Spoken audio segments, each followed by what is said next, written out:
Hello আপুরা, আমার এই অ্যাস্থেটিক ভিডিওটা আজকে যদি তোমরা না দেখো জীবনের অনেক কিছুই মিস করে দেবো। এই যে বলেন কি? গুঁড়া দুধের ইচ্ছি, গরুর গুঁড়া দুধ। আচ্ছা, গরুর গুঁড়া দুধ হয়, বকরির গুঁড়া দুধ হয় না? আচ্ছা যাই হোক, তোরে কইছি, যা হয় হোক, এই দেখো তুই ফ্যান। বেশি জানিস। কারণ হচ্ছে এটা আমার রুমের মধ্যে হচ্ছে ডেকোরেশন করছিলাম, এত গরম লাগেছিল তাই ওই ফ্যানটা নিয়ে এনে বাতাস খাচ্ছে না। বাড়ির দিকে চা বসাবার গেছে, দেখো কি করা লাগে, চুলা খালি অন অফ করা লাগে। যদি খালি আমার অ্যাস্থেটিক টেবিলের দুধগুলো পড়ে যায় তাহলে তো লাদা বেদা হয়ে যাবে। এই জন্য আমি দেখো অন করেছি, অফ করেছি আর চা বানাচ্ছি। কত যে নাটক করা লাগে।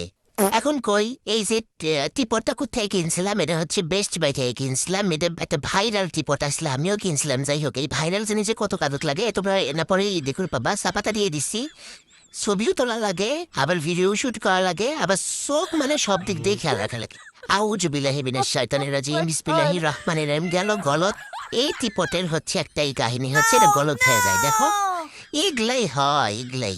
শালা এতক্ষণ ধরে চুলা অন অফ করলাম কিসের জন্য? এইগুলা কীর্তি দেখার জন্য? এরকম জানি ভুল করে এই টিপটটা কিনো না, একেবারে ফাতরা ফাতরা।